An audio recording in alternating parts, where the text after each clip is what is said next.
हाय, मैं हूं Gauri and welcome to the F and O update video. Nifty के एक्सपायरी के दिन बुल्स ने अपने मोमेंटम को सस्टेन किया एंड जो क्लोजिंग थी वो भी प्रीवियस सेशन के हाई के ऊपर हुई है। अब क्या इस स्ट्रक्चर को हम पॉजिटिव कह सकते हैं? And if yes, then approach क्या होनी चाहिए? या फिर ये एक्सपायरी रिलेटेड शॉर्ट कवरिंग थी एंड इंडेक्स यहां से फिर एक बार टर्न ले सकता है? ये सब सवाल इंपॉर्टेंट है बिकॉज इंडेक्स अपने एवरेज मूव से ज्यादा मूव कर रहा है। आज के वीडियो में हम इन सब सवालों को कंसिडर करेंगे एंड देखेंगे कि लेवल्स कौन से इंपॉर्टेंट हैं और हमें उसके अराउंड अप्रोच क्या लेनी चाहिए। निफ्टी का एक्सपायरी डे का प्राइस एक्शन वॉलेटाइल रहा। बुलिश इनगल्फिंग हमें एक दिन पहले देखने को मिली थी एंड मार्केट उसके हाई के ऊपर क्लोज भी हुआ है। साथ ही ये इनगल्फिंग बजट डे के हाई के जोन में बनी है, तो इसे हम इमीडिएट सपोर्ट मान के चल सकते हैं। तो budget day low and the swing high of 26,000, these are the key levels which we will watch. अब आवरली चार्ट के सेटअप पर मैंने फ्रेश प्राइस एक्शन के हिसाब से अप्रोच बनाई है। क्रूशियल लेवल्स है trade deal high and budget day लो। अब ये बहुत बड़ी रेंज हो गई है।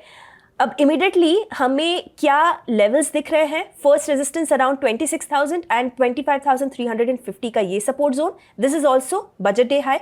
तो लेवल्स क्लियर है क्योंकि सेटअप एंड अप्रोच में क्लोजिंग रिमार्क्स में डिस्कस करने वाली हूं। अब निफ्टी की एक्सपायरी अभी खत्म हुई है, तो instead of open interest I am directly shifting to the daily chart. Sensex का डेली चार्ट देखें तो we have a confirmation of bullish engulfing and index ने इस 83,100 का जो जोन है उसको प्रोटेक्ट किया है। तो यहां भी बुल्स की स्ट्रेंथ्स का पहला टेस्ट हम इस बुलिश इनगल्फिंग का लो मान के चलते हैं। सिमिलरली इमीडिएट रेजिस्टेंस 84,500 का ये स्विंग हाई है और उसके ऊपर 86,000 का ये वाला जोन। अब इसका अप्रोच भी सिमिलर होगा and I will explain that in closing remarks.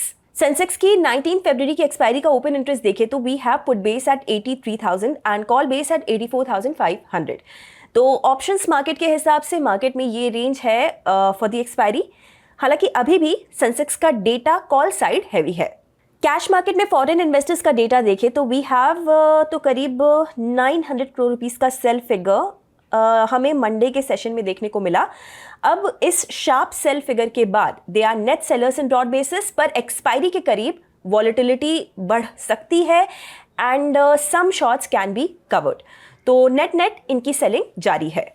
अब इंडेक्स फ्यूचर्स का डेटा देखें तो एज एक्सपेक्टेड एक्सपायरी के पहले कुछ शॉर्ट्स कवर किए गए and we can see that despite overall negative positioning, net position थोड़ी सी अभी पॉजिटिव हो गई है, विच सिंपली मीन्स कि थोड़े शॉर्ट्स को कवर किया गया है।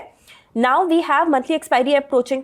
तो इंटरेस्टिंग ये होगा कि अब मंथली एक्सपायरी आ रही है whether they roll over these shorts और नॉट।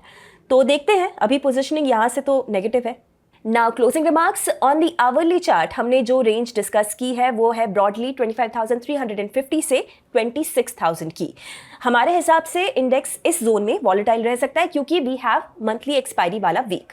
अब अप्रोच यहां पर सिंपल है। अगर इंडेक्स 25,750 के ऊपर आवरली क्लोजिंग देता है तो setup would be bullish credit spreads. Otherwise index 25,350 से 26,000 की रेंज में रह सकता है एंड अग्रेसिव ट्रेडर्स इस रेंज को भी प्लान कर सकते हैं।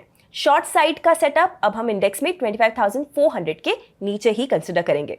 अगर आप ट्रेडिंग और इन्वेस्टिंग एक्सपर्ट से सीखना चाहते हैं देन एक्सप्लोर कीजिए अपलन को, जहां पर केवल 999 के प्राइस पे मिलेगा आपको 3 महीनों तक हमारे वेबिनार्स और कोर्सेज का अनलिमिटेड एक्सेस। ज्यादा डिटेल्स के लिए डिस्क्रिप्शन चेक कीजिए।